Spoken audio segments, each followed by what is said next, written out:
Ini Ya, tujuannya silakan. mau debat atau mau menginjili saya? Kalau mau menginjili saya udah nggak kenapa, karena Ya, terlalu banyak kan yang gini, saya kan temukan. gini, Karena saya terlalu jelaskan banyak tadi. begini. Kenapa alasan Boleh ibu? boleh saya Bentar, bentar selesaikan? Pak Lukos, biarkan saya selesaikan dulu. Boleh Bentar saya Pak Lukos. selesaikan? Karena saya sudah sekarang karena mempelajari lebih dalam, itu saya sudah menemukan lebih-lebih banyak lagi. Itu mungkin kan Bapak tanya awalnya apa jadi mualaf. Iya. Awalnya itu, tapi saya sudah menemukan lebih banyak lagi kontradiksi-kontradiksi dalam Alkitab. Bagaimanakah sesuatu yang diilhami oleh Roh Kudus memiliki kontradiksi? Itu satu, iya Ya. kan?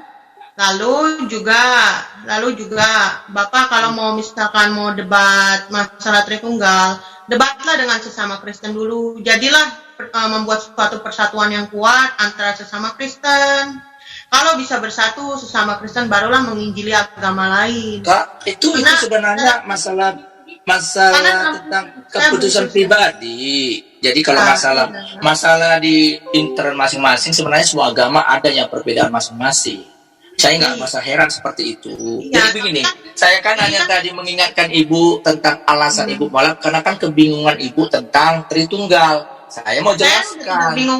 Saya sudah tidak bingung lagi. Saya sudah yakin Allah itu satu dan Yesus itu adalah nabi. Dan makanya sebenarnya ibu mengenal Tritunggal itu sebenarnya belum mengenal. Ibu belum mengenal Tritunggal itu di mana sebenarnya? Saya sudah mempelajari. Kalau ibu mengenal pasti nggak mau mualaf.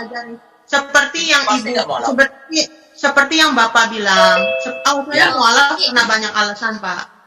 Semua basis dengan kalau kitab sucinya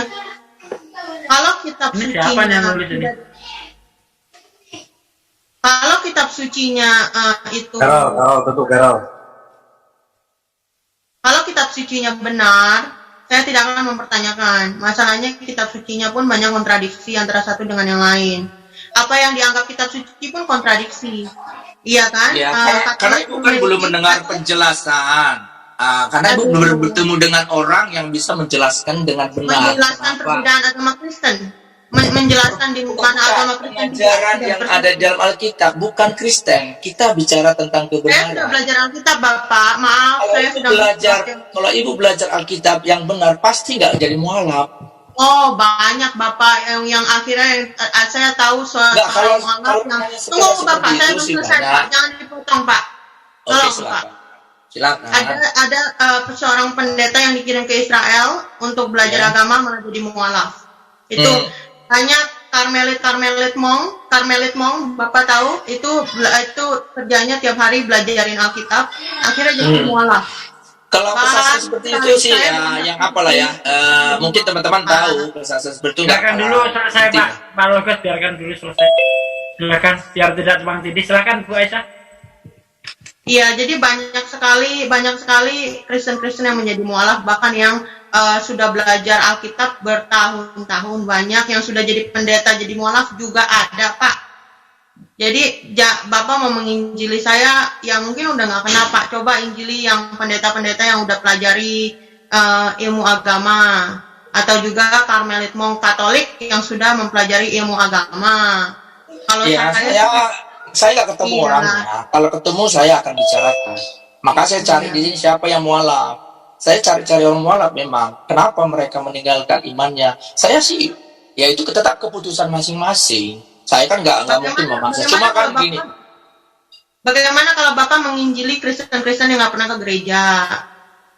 Loh, kan gini, kan kita bicara tentang ibu mualaf itu. Bagaimana Pak? Bagaimana dengan Kristen-Kristen? Jujur aja ya, saya tahu, saya nggak mau menyebutkan karena nggak enak kayaknya kalau menyebutkan. Saya tahu seseorang yang dekat sekali dengan saya, Kristen, tapi ini Bu, antara ibu dengan saya, jadi nggak usah kita melebar kemana-mana, nanti jadi ngambang diskusinya.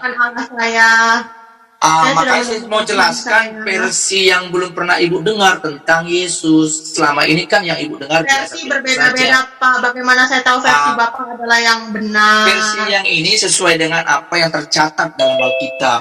Jadi bukan asumsi. Semua agama Kristen mengatakan kalau versi mereka adalah apa yang tercatat dalam Alkitab. Dan ini bahkan ibu bisa dengarkan ini. Berbeda-beda. Saya kan nanti bukakan Alkitab nih. Kalau mereka mengatakan Allah itu Esa dalam tanda kutip satu pribadi, itu salah.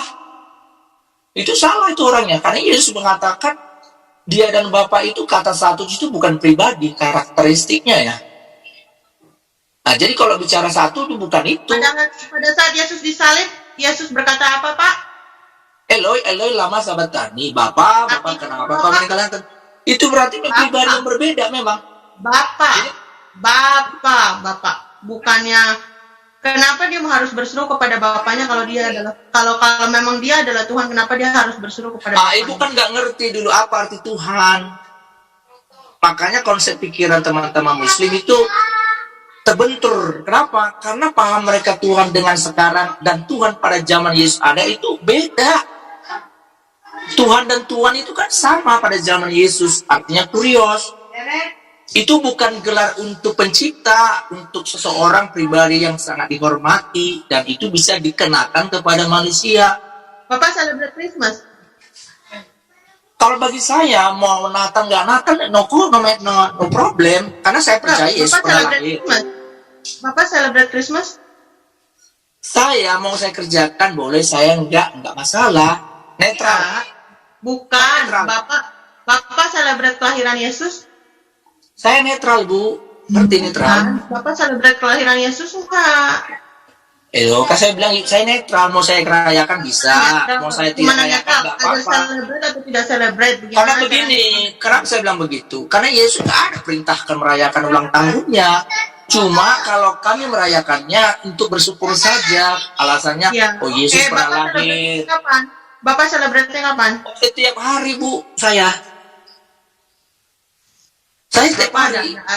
Karena saya jujur, saya setiap hari. Bapak setiap hari kasih kado ke anak Bapak? Oh bukan, selebritis mereka yang begitu. Selebritis saya kan beda. Saya bersyukur, bersuka cita. Kenapa Yesus telah selamatkan saya? Saya bersuka cita. Selebrasi itu kan sukacita, perayaan sukacita. Kalau mereka itu maunya tanggal 1 kali 1 tahun, rugi. Itu rugi kok sekali 1 hari, sekali setahun. Setiap hari kan bisa bersuka. Orang pesannya bersuka cita lah senantiasa. Bapak kalau mau nginjil, Bapak harus jujur. Saya jujur ya. Firman Tuhan berkata. Bukan, saya bukan bicara tanggal. Saya ini beda. Maka saya bilang. Bapak jujur aja. Kenapa Bapak menolak untuk menjawab pertanyaan jujur? Saya memang jujur dari tadi. Ya, saya katakan ya di atas ya. Bapak sama saya pribadi saya ini setiap hari saya merayakan sukacita sama Tuhan. Loh, kalau orang sana sekali setahun ya biarin aja, ngapain? Ya saya mau setiap hari kok. Karena saya tahu Yesus itu nggak tahu persis tanggal berapa lahir. Jangankan tanggalnya, tahunnya aja nggak jelas.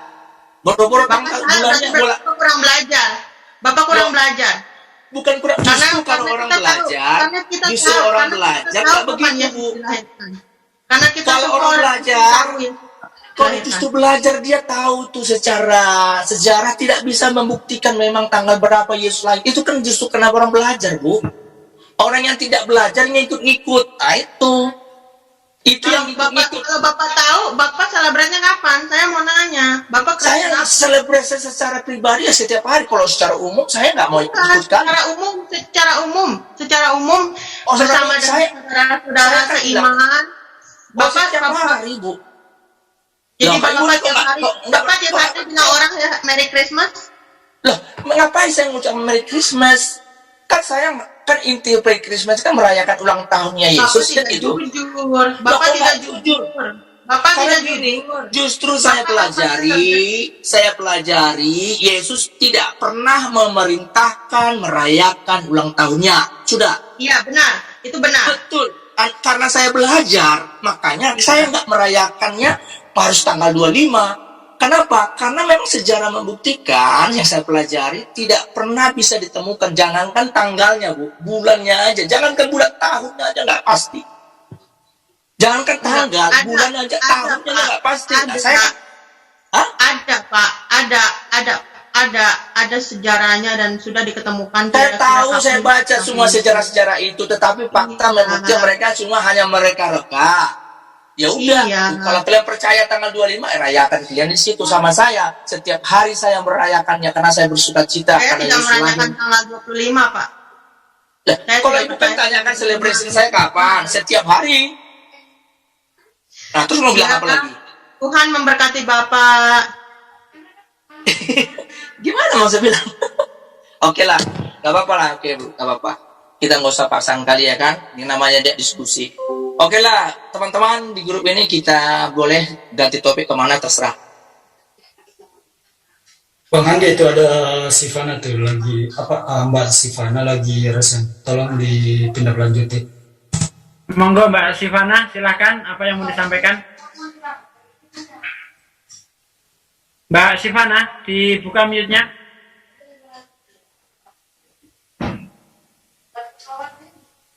Mbak Sivana, halo. Silakan kalau mau menyampaikan sesuatu. Ya, assalamualaikum warahmatullahi wabarakatuh. Waalaikumsalam warahmatullahi wabarakatuh. Pak Logos, Ya, saya kebetulan saya ini mantan saksi Yehova ya. ya Jadi- betul. Ini enak nih, betul. Jadi kalau menurut yang dulu saya pelajari dalam saksi Yehova itu ya, saksi Ya. Yehova itu tidak mempercayai Yesus itu sebagai Tuhan. Oke. Jadi tetap sebagai nabi, sebagai rasul. Jadi Tuhan itu Betul. sendiri adalah Tuhan yang mengutus Yesus sebagai nabi. Oke, Gitu. oke. Jadi, Udah, saya paham, dan saya paham. kami tidak merayakan Natal, kami tidak merayakan ulang tahun. Ya. Jadi sebenarnya kurang lebih hampir mirip-mirip dengan Muslim ya. Cuman Iya, bedanya betul. kalau saksi Yehova itu tidak beriman kepada Nabi Muhammad. Cuma bedanya di situ Ya, aja oke, dan juga saya paham. dan Ya, betul. juga tidak mempercayai Al-Quran gitu sebagai Ya, ya, wahyu ya. dari Allah gitu. Allah. Jadi kalau menurut saya ajaran Tritunggal itu menurut saksi Yehova itu sangat tidak masuk akal gitu. Karena Gini. Tuhan itu tiga pribadi menjadi satu, jadi itu sangat tidak masuk akal. Jadi kami tidak beriman kepada itu. Jadi Oke. Saya punya sahabat seorang saksi Yehova. Ya kita tetap diskusi, dia tetap dalam imannya, kita dalam iman saya. Cuma dalam diskusi kita dia tetap pertanyaannya kembali. Kan kita merujuk kepada Alkitab. Kalau mereka membahas punya kitab sendiri, punya cerita kisah sendiri, itu no problem. Tapi kalau mereka punya Alkitab sama dengan kitab Kristen sekarang, ini jadi pertanyaan besar. Pertama, apa sebenarnya arti Tuhan? Itu dulu kan gitu. Dalam konteks sekarang pasti pencipta, semua orang mengaku itu. Tapi dalam konteks Alkitab yang 2000 tahun yang lalu dalam Injil itu beda kasusnya. Tuhan di situ sama dengan Tuhan, artinya kurios. Tuhan, kalau ada Tuhan berarti kan ada hamba. Itu dua sisi mata uang yang tak terpisahkan. Kalau ada Tuhan, ada hamba. Ini kan bicara ketaatan. Tuhan di mana tempat untuk taat, hamba pribadi yang taat. Kepada siapa hamba yang taat? Ya kepada Tuhannya. Siapa yang taat kepada Tuhannya? Ya hambanya. Kan jadi kata Tuhan di sana bicara tentang ketaatan, pesannya di sana. Di dalam arti Tuhan ya. Jadi gini, kenapa saya bilang saksi Yehova mirip sama saya, tapi bedanya di akhir cerita, kan itu bedanya. Di awal sampai pertengahan kami sama, karena memang Yesus ketika di bumi, dia memang manusia murni. Udah jelas manusia murni, Yohanes 1:14. Lalu kenapa dia dituhankan? Pertanyaannya Tuhan yang di mana kau maksud? Tuhankah seperti sekarang pencipta, atau Tuhan yang di mana orang harus mendengarkan perkataannya? Karena Yesus kan nabi, utusan, tapi dia sebagai utusan memang kan anak. Kalau kembali ke tadi ayat Amsal 22 tadi, Amsal 8 ayat 22, dia sebagai anak kesayangan. Anak ini diutus. Dia anak tapi diutus menjadi manusia. Kata firman dalam Yohanes 1 ayat 1 itu bukan lisan. Firman di situ logos, seperti kelas saya kan. Bentar, Pak. Logos. Bentar ya Pak, kalau saya gini ya Pak, kalau menurut saya yang namanya Allah itu sang pencipta itu tidak mungkin punya anak Pak. Kan yang punya anak Kata itu maha anak- hidup. Jadi kata anak, saya nggak gini. bisa ngaku anak itu. Jadi istilahnya gini ya. Jadi Yesus itu memang ciptaan dari Allah, tapi bukan seperti maksud Bapak itu Allah itu punya anak gitu. Jadi anak kesayangan Iya. itu kan seolah Allah itu beranak. Makanya di sini kan figuratif ini, Bu. Artinya bukan bicara roh, mana mungkin punya anak anak secara seperti apa? Emang di sini ibunya siapa? Ya, Kata saya anak tahu. di sini, kata Tahu. anak di sini, kata Benar, ya. anak di sini Sebentar, Bentar Pak Logos. Tapi kalau saya lihat di dalam Yohanes 3 ayat 16 yang berbahasa Inggris, Yesus ini disebut begotten son, artinya anak biologis. Nah, Iya. silakan dilanjut. Ini itu salah itu. Karena ini dia itu- gini. Ini versi King James loh, Pak. Kalau di Maka situ itu terjemah, makanya dengar dulu, terjemahan itu kan sudah jelas salah. Anak biologis dari siapa? Kalau bilang Bapak, si Maria, Bapak, betul, kenapa? karena dia melahirkan. Tapi kalau secara sendiri jadinya disalahkan, karena gimana, Pak? hubungan seks, kalau jadi Bapak, seks Bapak enggak. kenapa sih Pak? Pak, boleh Gimana? tahu nggak Pak? Bapak Apa Kristen ya? apa? Kayaknya ajarannya berbeda sekali dengan saksi Yehova dan Makanya saya bilang saya ini beda, tapi Bapak dasar Kristen saya apa? semua Alkitab. Ya? Bapak Kristen apa? Saya mau tahu. Sebenarnya ibu nggak perlu tanya sih, tapi saya Kristen. Tapi saya heran, bentar.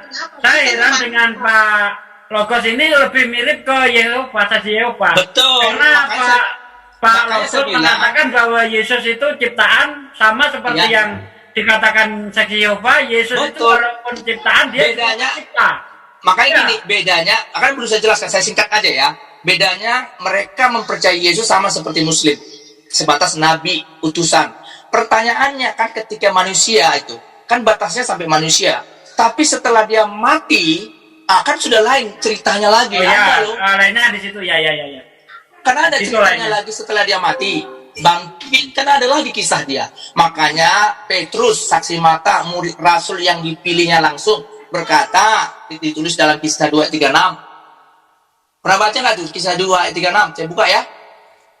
Nah ini Kalau jadi masalah ini untuk orang Kristen sendiri Oh karena iya, betul, berbeda betul. ini. Pak, Betul, Bapak, betul. Bapak, Sebentar, Bapak. saya jelaskan ini. Kisah 2 ayat Benar 36. Pak Logos. Jadi, Aisyah mau tanya bentar. Silakan Mbak Aisyah. ya. Iya, saya cuma mau bilang, masalahnya dalam Kristen sendiri aja ada perdebatan bagaimana mau meyakinkan agama lain gitu Pak. Kan gini, masalah perdebatan, Bu. Bapak, sebentar. Bapak sendiri aja bilang, oh yang itu salah, yang ini salah, yang itu salah, yang ini salah. Yang Bapak punya benar. Gimana Bapak bisa memperjuangkan Gini, kalau saya Bapak- bilang, kalau perbedaan memahami kitab suci, kayaknya semua agama begitu, Bu. Kita bisa juga, kita bicara data. Cuma, kita nggak usah singkirkan aja seperti itu. Yang kita mau bahaskan kebenaran yang ada di dalam Alkitab. Kalau nanti berbeda pemahaman orang lain, is okay. Tapi saya tetap berdebat Oke, juga oke, dengan Pak. mereka. Mereka sama Oke, mereka Pak. saya debatkan. Sekarang masalahnya saya aja sudah tidak percaya kalau kitab suci itu, kalau Alkitab bukan kitab suci. Kalau Alkitab itu adalah diilhami oleh Roh Kudus, bagaimana Pak? Jadi saya udah Ya, nggak ada basis untuk agama saya sendiri. Oke, Mas saya gini, kalau ibu nggak percaya, no problem. Cuma biar ibu paham kronologisnya. Kalau selama ini kan ada pertanyaan-pertanyaan, kenapa bisa Tuhan mati, bla bla bla segala macam kan gitu. Nanti kalau ibu itu mau nggak percaya, no problem gitu. Setidaknya ibu bisa dengar ceritanya kronologisnya di mana sebenarnya. Setelah Yesus mati, kan itu dia setia melakukan perintah Bapa. Memang ketika di bumi dia mengarahkan semua pendengarnya berkiblat kepada Bapa. Bukan kepada dirinya, kepada Bapa. Karena memang itu tugasnya. Dan mati dia kayu salib. Tapi setelah dia mati, ini kan kisah yang baru muncul lagi. Apa? Dia dibangkitkan oleh Bapa. Yesus nggak bisa bangkit sendiri. Karena apa? Karena dia manusia murni. Dia Bapa yang membangkitkan. Itu banyak di Alkitab dijelaskan. Allah membangkitkan dia. Banyak itu nanti dijelaskan. Dia dibangkitkan. Dan kenapa dia dibangkitkan? Karena dia akan diangkat menjadi Tuhan. Di sini kisah 2:36 tadi. Jadi seluruh kaum Israel harus tahu dengan pasti bahwa Allah atau Bapa kalau istilah kami telah membuat Yesus yang kamu salibkan itu menjadi Tuhan dan Kristus. Tuhan di situ kurios, artinya Tuhan, artinya tempat di mana orang harus taat. Makanya dalam Matius 28 ayat 18, kepadaku sudah diberikan segala kuasa di sorga dan di bumi. Jadi kronologisnya sampai di situ. Jadi jangan sampai hanya dipelajari Yesus itu hanya ketika di bumi. Karena telah dia mati. Oke lah. Itulah Bapak, singkatnya. iya Bapak, boleh nambahin sedikit tentang Yesus itu diangkat. Orang kita muslimin dan muslimah juga percaya Yesus itu diangkat ke surga. Dan Betul. Yesus akan balik lagi. Iya. Benar, Sugi. Betul. Ustadz Sugi, Ya, Betul, betul, Bu. Betul, betul. Ya. Dan Yesus yang akan menghakimi, benar nggak sih? Betul. Iya. Betul. Hanya Jadi bedanya itu semua dipercayai oleh kaum muslim juga. Itu Iya. semua dipercayai. Cuma bedanya agama Kristen itu tidak ada cara beribadah gitu kan. di situ. Ini Makanya di- dalam Cara cicinya. Iya. Sebenarnya saya ingin menambahi sedikit ya, menanggapi pernyataan Pak Logos tadi. Pak Logos mengatakan, Iya. berdasarkan apa yang dikatakan Paulus bahwa ketika Yesus itu bangkit itu untuk menjadi Tuhan begitu ya. bukan Tapi Paulus, Pak. Bukan Paulus. Petrus. Paulus juga hanya Pak. mengulangi. Paulus mengulangi saja dari pemahaman dari rasul-rasul terdahulu. Dia punya bahasa sendiri, tapi tujuannya sama tetap. Ini dalam kisah Iya, betul, benar, Rasul Pak. Petrus. Nah, Rasul Petrus. sementara para murid ini saya lihat komentar para murid ya, ketika Yesus yang katanya bangkit itu, justru para murid menganggap Yesus itu hantu, Pak. Karena di situ kan mereka belum kenal, kan dijelaskan nanti berulang-ulang di kisah 1 ayat 8 itu berulang-ulang dia menampakkan pada murid, meneguhkan mereka, mengingatkan mereka. Terakhir mereka baru betul-betul percaya ketika kapan dia dengan mata kepala sendiri mereka melihat dia naik ke surga. Siapa lagi bisa melakukan itu? Baik. Dan Coba kesan sekarang dia, kita lihat ketika yang Paulus katanya dijumpai Yesus waktu mau ke Damsyik. Paulus kan berkata begini, bentar Pak. Kata Paulus kan begini, siapa engkau Tuhan? ya, Dijawab oleh Paulus, aku Yesus orang Nazaret yang kau aniaya. Apakah orang, di situ kan Yesus menjawabnya aku orang Pak, bukan aku Tuhan. Aku gini, Pak. orang Nazaret yang kau Ya. aniaya. gini, Gimana? nanti katanya berasumsi. Tapi gini ya, orang yang dipercaya kepada Yesus itu dia disebut juga tubuh Kristus. Jadi setiap orang yang mengenai orang percaya pada Yesus itu menganiaya Yesus. Karena kami ini tubuhnya, dia kepala nih. Istilahnya Ya. difigurasikan Ini begitu. bukan Tapi itu, Mas. masalah nanti Anda percaya Yang atau tidak. saya permasalahkan bukan itu. Ketika Paulus itu menyebut Yesus Tuhan, justru Ya. Yesus mengatakan aku orang, bukan Tuhan gitu maksudnya. Aku orang Nazaret yang kau aniaya. Gitu loh. Iya, kata di situ bicara tentang orang yang dianiaya itu. Siapa yang dianiaya si Paulus kan banyak itu. Iya, Ya, maksudnya Stefanus yang saksi mata. Saya Iya, paham iya. maksudnya, Pak. Iya. Dengan menganiaya muridnya itu sama Iya. saja menganiaya Yesus. Iya. Betul. Orang, oke. Nah iya kan betul. Nah Betul, ya. yang saya permasalahkan di situ ketika Paulus berkata siapa engkau Tuhan, Yesus menjawab aku orang Nazaret yang kau Ya. aniaya. Gitu loh. Kan pertanyaannya orang Nazaret. Iya, Betul kan? ya, dia, Yesus dia. sendiri. Memang Yesus kan udah tadi. Yesus itu teraniaya. Dia memang teraniaya gitu loh. Iya, Kenapa? tapi kan ngaku orang dia, Pak. Bukan ngaku Loh, Tuhan di situ. kata orang itu kan nggak mungkin, dia nggak perlu kata Tuhan, karena sekali lagi di dalam Matius 7:21 pun dia nggak tertarik sebenarnya gelar Tuhan. Yang dia tertarik orang taat. Makanya istilah Tuhan dan Tuhan tani itu intinya lah ketaatan. Percuma orang Kristen bicara Yesus Tuhan 1000 kali dalam 1 menit, itu akan dibuang ke neraka kalau tidak melakukan firman-Nya. Jadi Masa Tuhan bisa dirinya sendiri, Pak? gimana? Kalau Tuhan pasti bicara Tuhan, masa Tuhan bilang saya orang? Loh, dia mau bilang dia orang kan bicara pribadi gitu loh. Itu bukan orang seperti kita, saya manusia. Dia bicara tentang Gini. pribadi orang gitu loh. Dia bukan Seharusnya- hantu gitu. Ketika Yesus mengatakan aku orang, itu menunjukkan bahwa dirinya bukan Tuhan. Karena menurut kitab bilangan, ya 23 ayat 19, Tuhan bukan manusia, bukan Ya. Tuhan bukan anak manusia. Berarti ketika Ya. Yesus berkata aku orang, artinya Yesus bukan Tuhan begitu. Begini, kita harus kembali pada, oke, kita kaitkan sedikit ya ke perjanjian lama.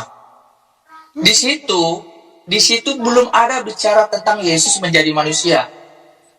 Jadi Ya. memang di situ belum ada bicara. Sebenarnya di perjanjian lama yang saya pahami di perjanjian lama itu Yesus yang bicara, tapi dia menyatakan dirinya pada Israel sebagai Yehova, Yahweh. Maksudnya Yahweh. Dia yang menyatakan dirinya kepada Israel sebagai Yahweh. Dan Yahweh ini karena mereka tolak berontak, dia datang sebagai manusia untuk seluruh dunia. untuk Israel, dia datang sebagai Yahweh. Tapi karena dia punya visi menyelamatkan dunia, dia harus datang juga sebagai manusia. Dia memulainya dari Israel, tapi Israel tidak mau menjadi saksi, merontak gitu. Ya, dia datang sendiri. Bapak mengutus Yesus sendiri. Udah, kamu datang sendiri. Kira-kira gitu ceritanya. Jadi kamu jadi manusia.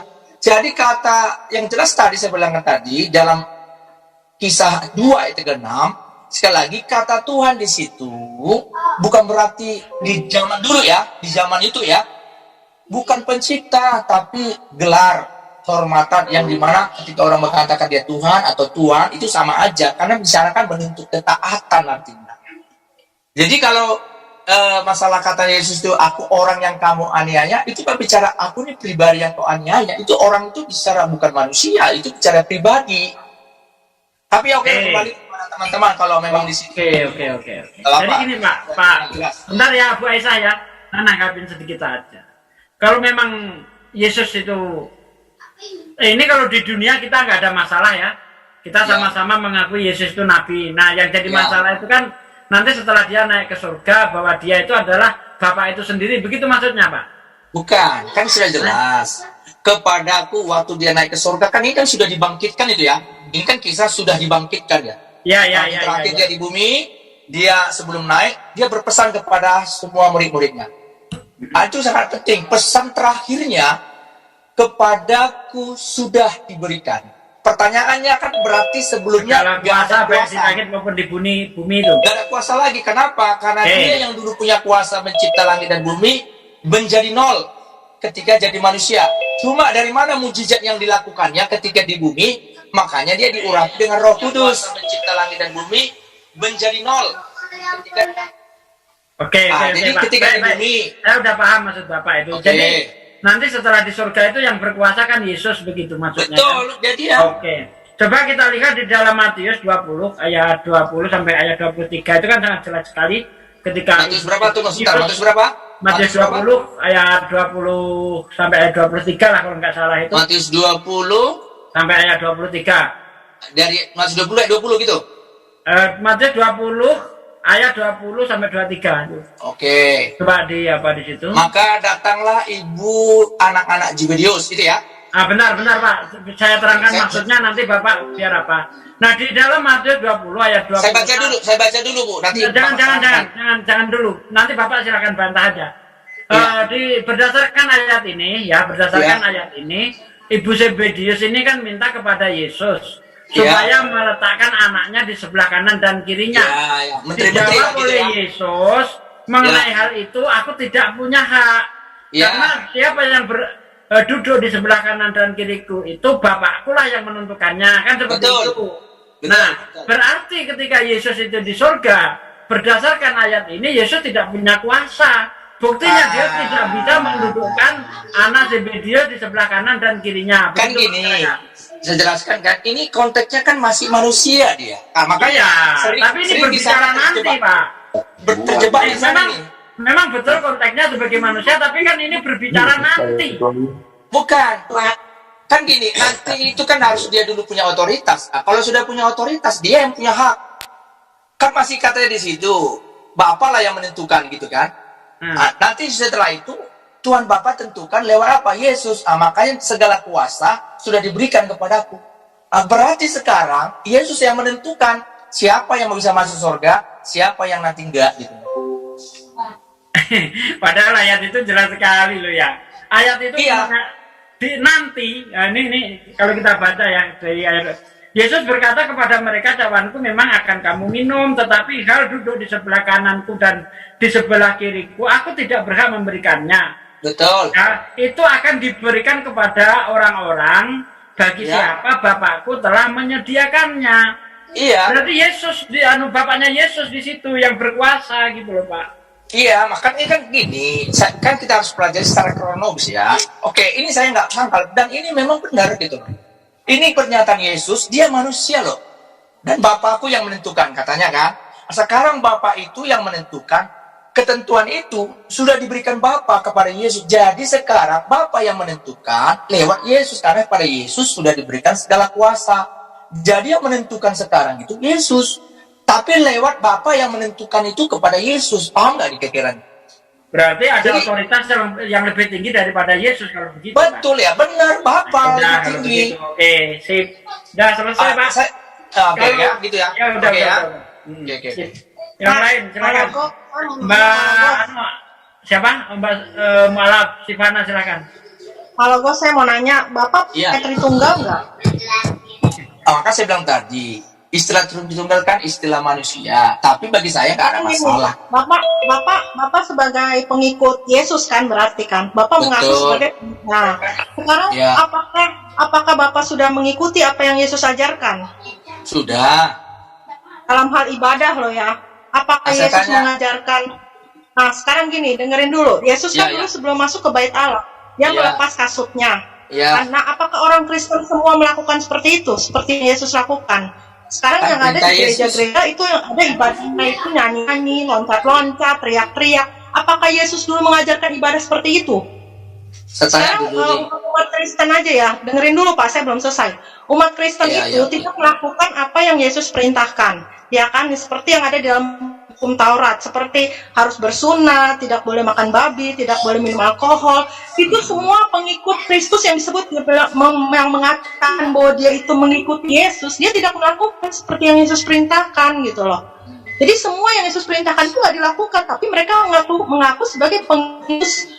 Apakah bisa disebut sebagai pengikut Yesus kalau dia tidak melakukan apa yang Yesus perintahkan? Seperti tidak boleh minum alkohol, tidak boleh makan babi, harus bersunat. Sedangkan yang melakukan itu semua orang Muslim gitu loh. Jadi sebenarnya orang-orang Muslim ini yang sebenarnya menjalankan apa yang Yesus perintahkan. Orang Kristen sendiri tidak ada yang menjalankan satupun, baik dalam hal ibadah, baik dalam hal menjalankan hukum Taurat.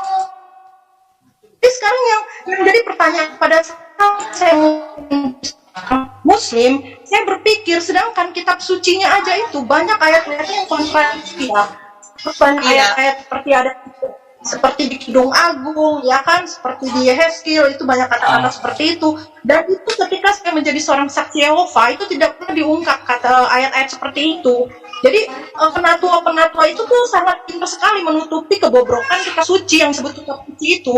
Jadi saya mengetahui ayat-ayat itu ketika saya menjadi Muslim gitu loh. Jadi saya merasa sudah ditipu gitu loh, ditipu oleh ajaran Kristen ini yang disebut di dalam kitab suci ini ternyata kok berisi ayat-ayat seperti ini gitu loh, yang mengandung unsur-unsur pornografi gitu ya. Maaf ya saya sebut, bukan saya Ya, nggak apa-apa. Silakan, nggak apa-apa. Jadi Iya. saya tuh merasa kecewa gitu. Kecewa kenapa? Karena saya sudah percaya dengan yang disebut kitab suci ini, ternyata kok isinya seperti ini. Nah, jadi saya membandingkan antara kitab suci yang disebutnya kitab suci ini yang Bapak percaya sebagai kitab suci dengan Al-Qur'an, itu sangat bertolak belakang sekali, Pak. Kalau di dalam Al-Qur'an itu tidak ada kontradiksi ya, dan tidak ada ayat-ayat yang seperti itu gitu. Jadi saya patokan suatu agama apakah itu benar atau tidak, ya kan? Itu saya lihat dari kitab sucinya, Pak. Sekarang kitab sucinya aja kalau sudah seperti itu, apakah bisa dipercaya itu sebagai kitab suci?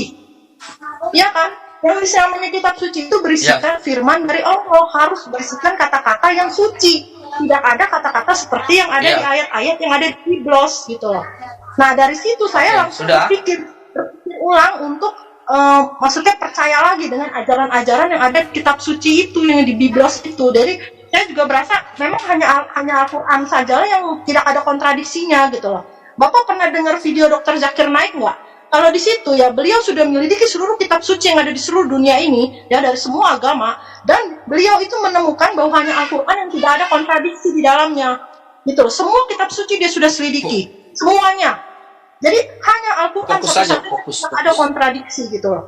Nah, dari situ saya merasa yakin dari zaman dahulu saja, dari zaman seperti kalau Bapak lihat di teks original ya dari kitab Ibrani, itu di waktu di kitab Nehemia itu ya, Nabi Esra aja berdoa itu dengan mengangkat tangan gitu loh, berdoa. Jadi seperti orang Nehemia 8 ayat 8 itu, Mbak. Lanjut. Kan harus berwudu, harus melepas kasut, ya kan, melakukan ibadah seperti orang dilakukan oleh orang Muslim. Oke, Mbak, biar dijawab oleh Pak Logos. Silakan Pak Logos. Pak Logos, bentar, gantian, Mbak. Biar. Gantian, monggo Pak Logos. Oke, pertama saya harus jawab itu kan bicara perintah Yesus tadi ya tentang ibadah. Yohanes 4 ayat 23. Tetapi saatnya akan datang dan sudah tiba sekarang bahwa penyembah-penyembah benar akan menyembah Bapa dalam roh dan kebenaran. Sebab Bapa menghendaki penyembah-penyembah demikian. Allah itu roh, dan dan barang siapa menyembah Dia, maksudnya Bapa, harus menyembahnya dalam roh dan kebenaran. Jadi gini, ini suatu perintah yang baru kepada orang nanti pengikut Yesus. Dan ibu harus bisa bedakan. Memang di Alkitab atau Bible istilahnya, memang itu kan ada dua perjanjian ya, perjanjian lama dan baru. Perjanjian lama ini perjanjian ya, covenant ini. Itu buat Israel. Karena di situ nggak ada bicara Kristen, nggak ada bicara Yesus. Salahnya memang harus diakui, banyak orang Kristen kata itu mengadopsi perjanjian lama untuk maksud-maksud tertentu, saya nggak tahu apa gitu. Contoh nih, perpuluhan mana berlaku lagi sama kami, perpuluhan orang yang ikut Yesus.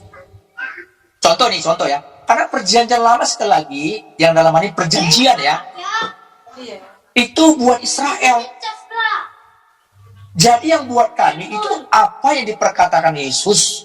Makanya perintah Yesus itu dan sama Israel itu bagi pengikut Yesus itu lebih tinggi standarnya. Kenapa? Contoh ini saya kasih contoh. Kalau orang Israel ketika disebut berzina, mereka melakukannya setelah kontak fisik, baru disebut berzina. Tapi bagi pengikut Yesus, yang berzina itu mengingini dalam hati saja, artinya memikirkan untuk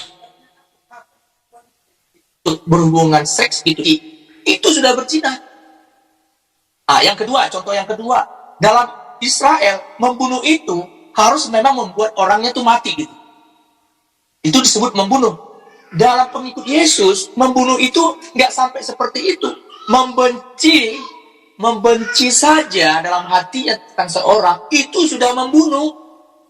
Makanya orang Kristen itu memiliki standar lebih tinggi, tanggung jawabnya lebih tinggi.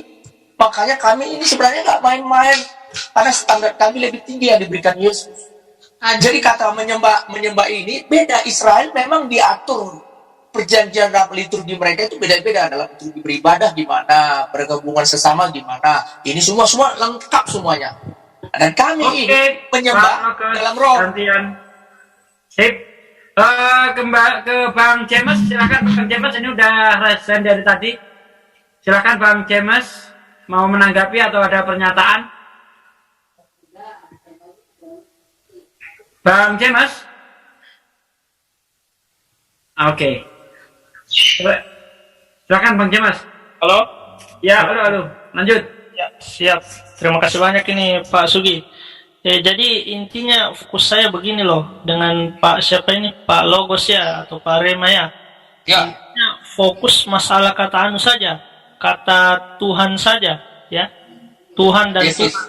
Ya, itu saja intinya. Harus diselesaikan kurios itu, tentang kurios itu. Ya. Saya mau klarifikasi dulu ini sebelum kita lanjut lebih jauh. Artinya ketika proses inkarnasi, Yesus menjadi manusia, dia sama sekali bukan Tuhan di situ ya.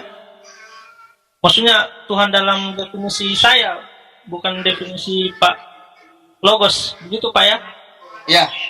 Ya, artinya dia bukan pencipta, bukan sesuatu yang harus diibadahi, harus ditaati, harus dimintai doa untuk mengabulkan doa, bukan ya? Bukan. Manusia ya. Terus ketika dia sudah mati, kemudian dia diangkat setelah dia mati dibangkitkan, barulah dia menjadi Tuhan, begitu Pak ya?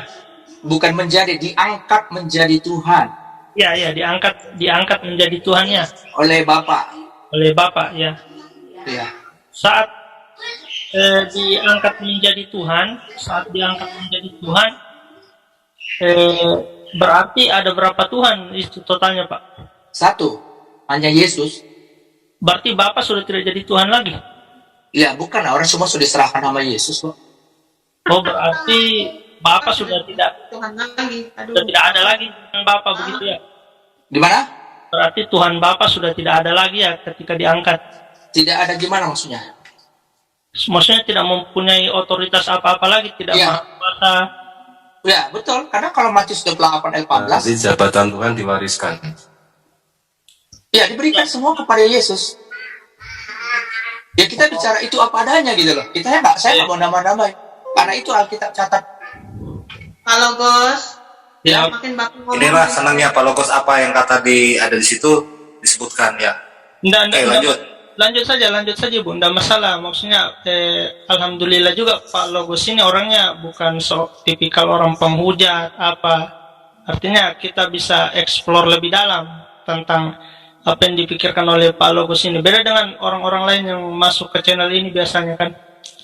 Nah, Pak Logos, saya dapat ayat ini, maksudnya di Perjanjian Lama kan, di situ dikatakan bahwasanya Tuhan itu tidak akan berubah.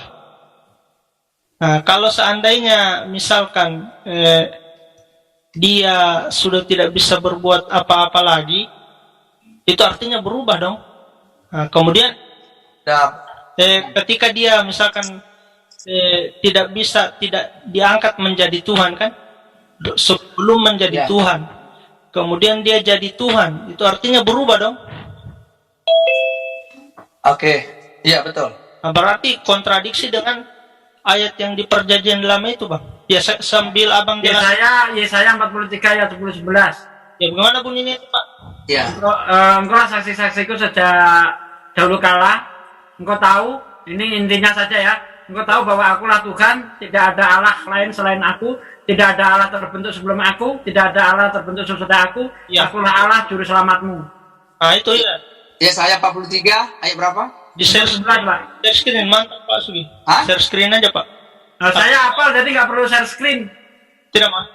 Yesaya 43 ayat berapa? Maksudnya supaya Ayat 17. iya, atau saya aja yang share screen-nya boleh. Nah, silakan. Ini Pak Sugi ini cocoknya jadi pendeta Kristen. Pendeta, salah pelajaran kita Pak. Belum. Saya undang Bapak ya khotbah di gereja Bukan saya. belum, Pak. Oh, Sugi. jangan dah. Bukan belum, Pak Sugi. Enggak mau, jangan bilang. Oke, gini. Oke, saya jawab aja ya. Udah paham sih. Yesaya 43 berkata tadi ya, ayat berapa tadi? 10-11. Aku tidak berubah. 10-11. Yesaya 43, ini penting juga harus kita baca teksnya ya, jangan sampai ngaco-ngaco nanti. Yesaya 43 ayat 11. Yesaya 43 ayat 11. Ayat 10, Pak, ayat 10. 10 sampai 11. Dari 10 ya, boleh dapat. Oke. Aku tidak ada Allah. Maksudnya apa? Oh, jadi lagi. Taruh ya. Gimana sih Pak? Bukan salah bacanya. 10-nya. Oke. Kamu ini adalah saksiku. Ya, betul. Demikian firman Tuhan dan hambaku yang telah kupilih. Ya. Oke. Di sini ini bicara siapa nih sekarang ini? Menurut Pak Logos di sini yang berbicara siapa? Apakah Ya, ini Bapak? pasti. Apakah Bapak atau siapa? Kalau saya bilang tadi kan, di Perjanjian Lama itu anak itu yang di Amsal tadi, anak yang dikasih itu, dia yang sedang menyatakan dirinya pada Israel. Tapi dia menyatakan dirinya sebagai nama Yahweh. Nah, oke. Kamu ini adalah saksiku. Itu kan bicara yang percaya atau kemungkinan Israel secara besar ya, garis besarnya. Demikian firman Tuhan, dan hambaku yang telah kupilih supaya kamu tahu dan percaya kepadaku dan mengerti bahwa aku tetap dia. Sebelum aku tidak ada Allah dibentuk. Ini kan ceritanya dia cantik kan? Dibentuk. Oke? Ini harus dicatat nih, dibentuk. Berarti sudah kena ini, yang dimaksud itu tetap itu Yesus. Tapi dia belum menjadi manusia. Tapi dia tetap sebagai pribadi anak Dan sesudahnya, Pak, dan dan sesudah aku tidak akan ada lagi. Ya.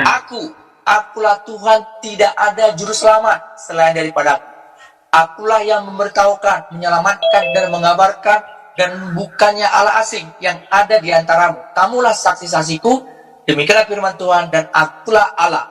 Terus yang tadi gak berubah di mana tuh? Ya, ini kan jelas bahwa di situ tidak ada Allah terbentuk sebelum aku. Iya memang, makanya Yesus Iya, sebut tidak ada. istilahnya Nah, anak tunggal. tidak ada lagi. Ini tidak ada lagi ini Iya. dari awal sampai kapanpun ya seperti itu. Iya, nggak ada lagi. Terus Iya. masalahnya apa? Tidak Masalahnya ada apa? alat. Nah, Jadi kalau Anda mengatakan bahwa Diangkat, Yesus diangkat. naik ke surga, diganti Yesus berarti mengalami perubahan bentuk. Jelas-jelas Oh, Yesus gini. terangkat Gini, ke surga itu dengan jasadnya, Pak. Gini, kan sudah saya katakan ini. Ini kan kisahnya untuk Israel nih ya.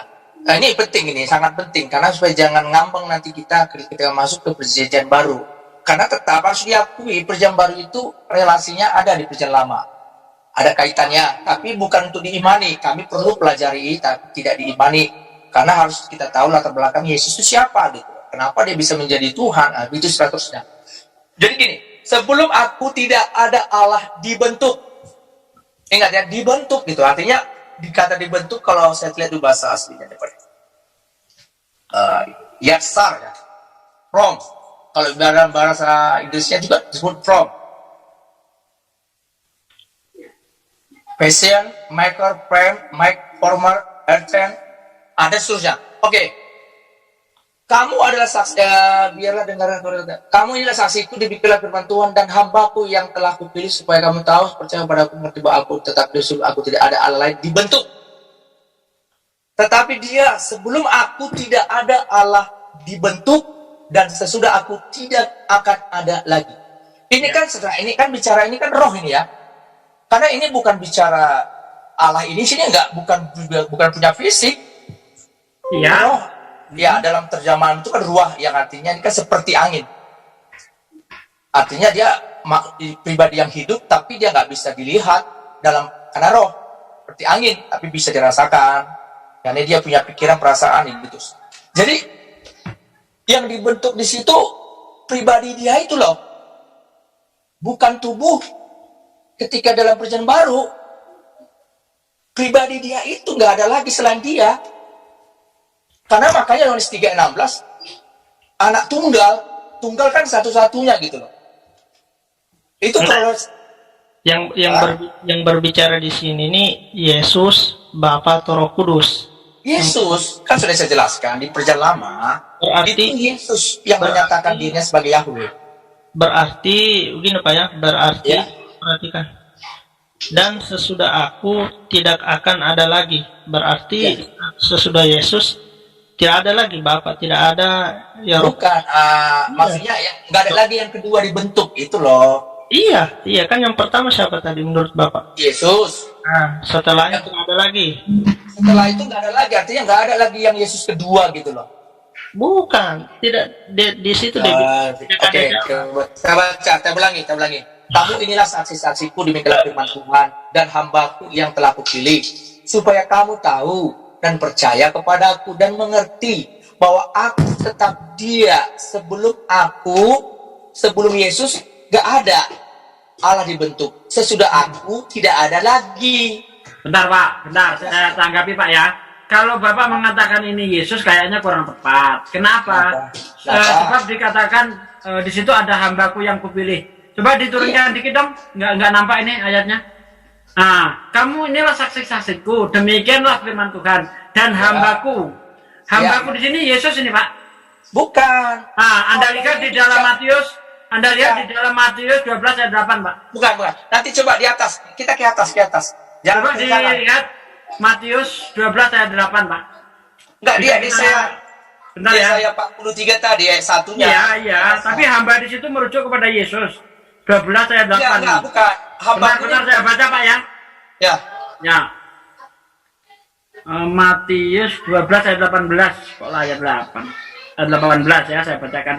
Lihatlah itu hambaku yang kupilih, yang kukasihi, yang kepadanya jiwaku berkenan. Aku akan menaruh rohku ke atasnya. Ya, itu jelas tuh.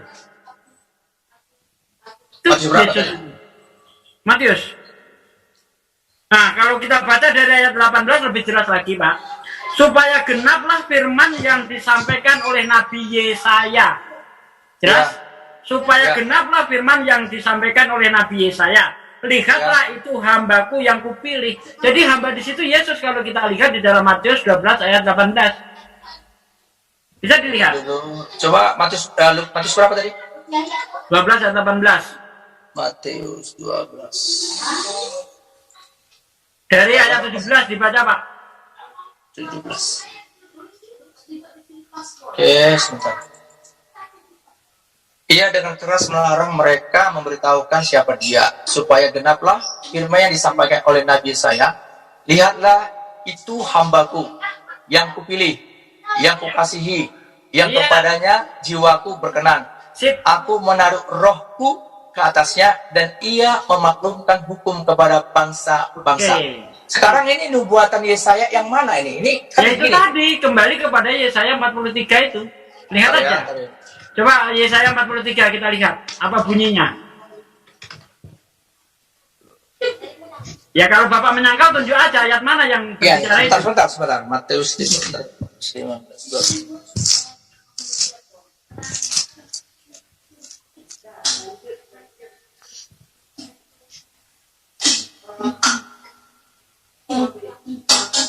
Coba Yesaya 43 tadi dinampakkan lagi.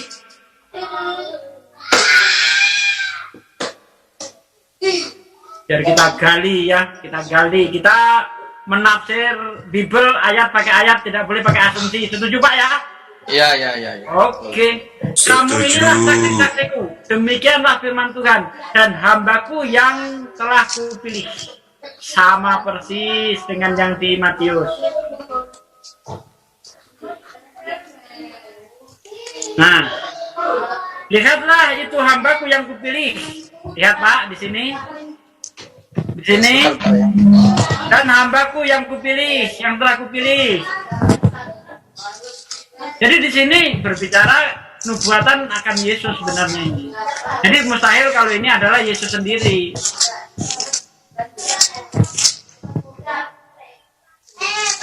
Bentar ya. Iya, silakan. Berarti di Matius buat siapa, Ustaz? Tadi konsep Bapak kan ayat Yesaya 43 ya? Iya, betul. Ayat 10-11 itu ya. Yesaya 43.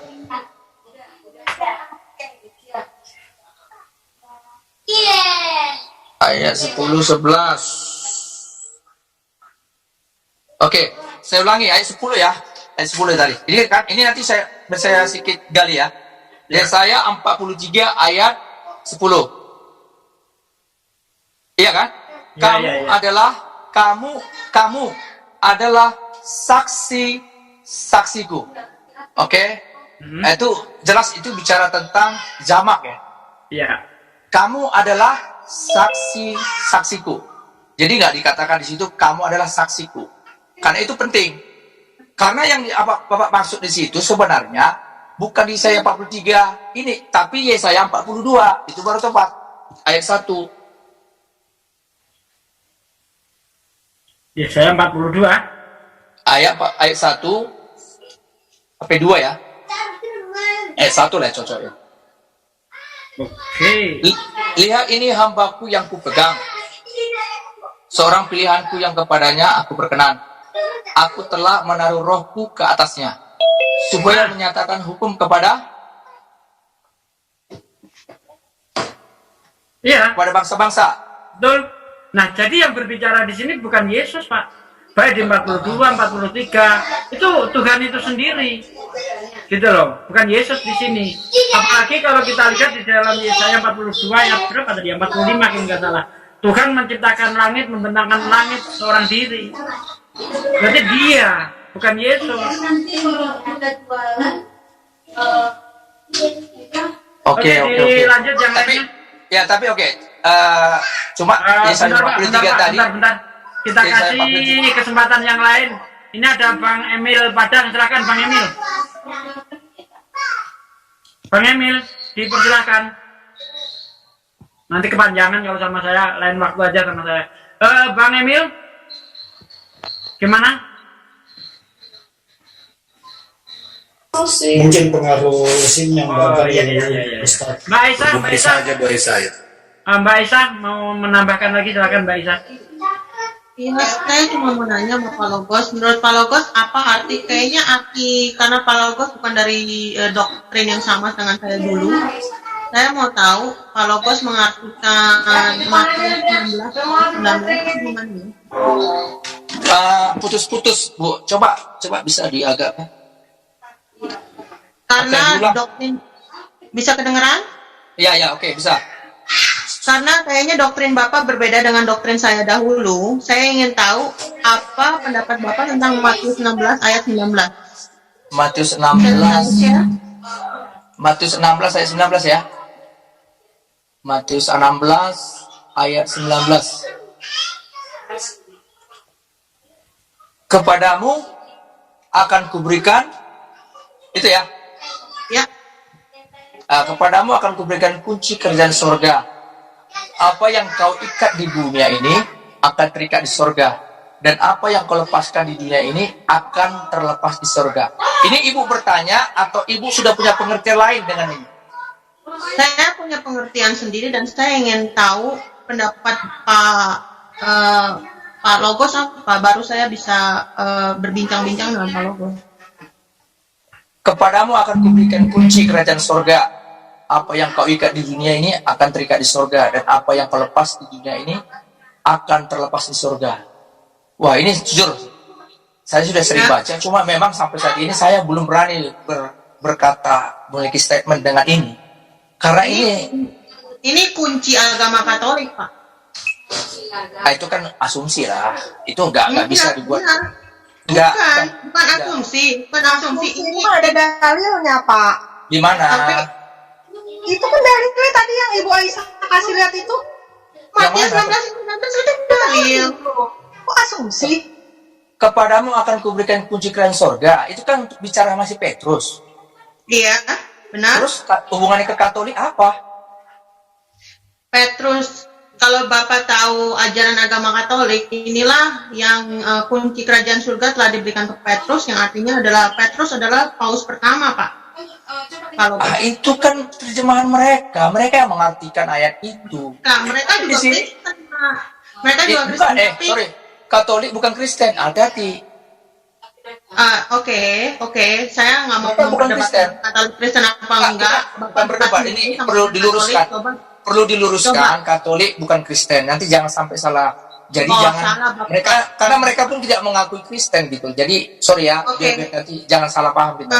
Tunggu Pak, saya bekas orang Katolik dan saya Katolik itu Kristen Pak. Enggak, mereka nggak pernah ngaku.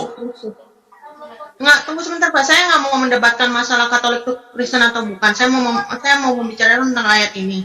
Iya, oke. Di ayat ini diartikan apa yang coba Bapak percaya yang mengampuni dosa itu siapa Pak? Ya Yesus lah. Yang mengampuni dosa itu Allah kan, Yesus kan? Dan Yesus ayat dalam ini ya. Dan ayat ini diberikan diberikan kunci surga kepada Petrus. Diberikan kunci surga kepada Petrus Ini- yang artinya apa yang ya. sudah kau ikat. Saya boleh selesaikan. Apa yang kau ikat di dunia ini akan terikat di surga. Dan Ya. apa yang kau lepaskan di dunia ini akan terlepas di surga. Itu artinya dalam pengampunan dosa. Di mana Katolik mengikuti pengampunan dosa. Jadi maksudnya Tuhan Yesus memberikan kuasa kepada Petrus untuk mengampuni dosa. Apa itu tidak menghujat Allah? Gini, kalau bicara mengampuni, sebenarnya semua orang percaya diberi kuasa untuk mengampuni. Mau kita buktikan nih, dalilnya ada nggak? Ya ada Pak. Petrus Ada, ya? bertanya kepada Yesus, berapa kali aku harus mengampuni? 70 ya. kali 70 kali katanya. Itu Iya. mengampuni orang, bukan mengampuni dosa. Mengampuni dosa. Ya Itu orang mengampuni kan dosa, Pak. biasa Ada tanya bedanya, Pak. dulu. Saya dulu orang kenapa diampuni? Kan karena berbuat salah dosa atas kita kan. Sekarang kalau saya mengampuni Bapak, apa artinya dosa Bapak diampuni?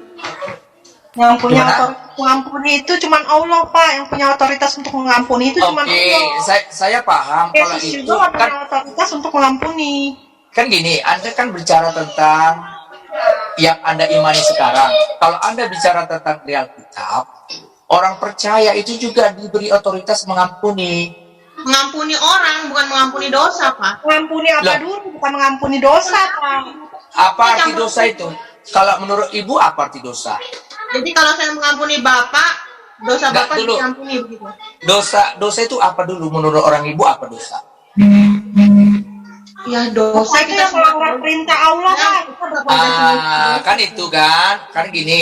Contoh, misalnya ada orang yang menyakiti hati saya, kan ada perintah Tuhan jangan menyakiti.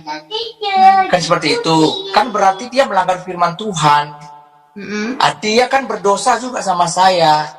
Karena dia Iya. melanggar firman Tuhan dengan konteksnya menyakiti saya gitu. Saya mengampuni dia. Iya. Supaya apa? Kalau terus mengatakan supaya juga kesalahanmu diampuni. Kan ada di Mengampuni, dalam Markus. mengampuni kesalahannya, Pak. Diampuni kesalahannya, dimaafkan kesalahannya, bukan dosanya. Dosa Iya. itu berhak menghakimi itu Allah. Yang mencatat segala perbuatan buruk kita dan kebaikan kita tuh Allah. Setuju. Kalau gitu Kan apa gini. gunanya Yesus balik lagi nanti? Oke, gini. mengatakan Oke, bahwa Allah itu kalau hakim. yang Anda pertanyakan kan Alkitab. Kalau memang Anda pertanyakan Al-Quran, ya memang begitu Al-Quran. Oke. Bukan. Loh, tunggu dulu. Bukan Makanya Al-Quran, Pak. Pak, tunggu Pak. Yesus datang untuk mengampuni dosa, Pak. Bukan yang Al-Quran. Bukan Yesus datang untuk mengampuni dosa. oke, benar. Tetapi kita juga punya otoritas mengampuni dosa. Kita punya kemampuan untuk mengampuni dosa. Oke, gini. Oke, kita baca aja ya. Kan harus pada dalilnya ya. Kan gitu ya. Saya baca Saya di baru Yohanes dengar nih. nih, Pak, orang Kristen bisa mengampuni dosa, Pak. Enggak, bukan orang Kristen. Ini memang perintah Yesus. Gimana mau kau bilang? Bacalah Yohanes. Gini aja. Pemerintah Gini. untuk mengampuni kesalahan, Yohanes, Pak. saya baca nih Yohanes 20 ayat 22. Saya baca ya 22 23 nih. Saya baca nih. Dan sesudah berkata demikian, Yesus mengembusi mereka dan berkata, terimalah Roh Kudus. Jikalau kamu mengampuni dosa orang, dosanya diampuni. Dan jikalau kamu menyatakan dosa orang tetap ada, dosanya tetap ada. Saya nggak mengarang menambah-nambahin gitu loh. Ada. Jadi kalau Anda bilang nggak ada, ya masalahnya di Alkitab ada gitu loh. Di Injil. Mengampuninya di sini dalam arti mengampuni kesalahannya, Pak. Bukan Iyalah. Kan memang dosa itu kan kesalahan. Kan Jadi sekali apa apa arti gunanya dosa? Yesus datang, Pak? beda. Ya kan dia mengampuni secara global. Iya, dia menyediakan pengampunan secara global lah. Karena kan dia kan datang untuk menebus dosa dunia. Saya rasa Tidak. Biblos tuh kontradiksi, Pak. Bukan, justru ibu yang kurang tangkap dengan paralelnya kemana gitu. Kalau kami kan bukan mengampuni dosa dunia. Saya mengampuni orang yang bersalah sama saya. Tapi saya bukan seperti ibu berdosa. Tahu nggak? Bapak tahu nggak isi Betul. Bible itu perkataan Yesus itu cuma ada 18%, Pak. Sisanya itu hanya kitab-kitab, hanya tulisan-tulisan sejarah. Itu Bukannya kan perkataan Yesus. itu kan perkataan ibu. Oh, perkataan saya. Bapak udah baca teks original teksnya belum? Loh, saya Dalam punya bahasa teks Ibrani, original, bahasa saya Ibrani. punya. Saya Bapak punya. Nggak ada, Bang. Cuma bisa bahasa Ibrani. Bapak bisa Loh. bahasa Ibrani.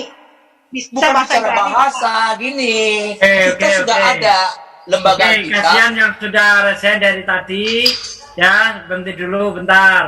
Ini yang udah resen Pak siapa Harjoko Ahmad kayaknya ingin ikut bicara. Biar kebagian ikut ngomong. Silakan Pak Ustadz Joko. Tafadol.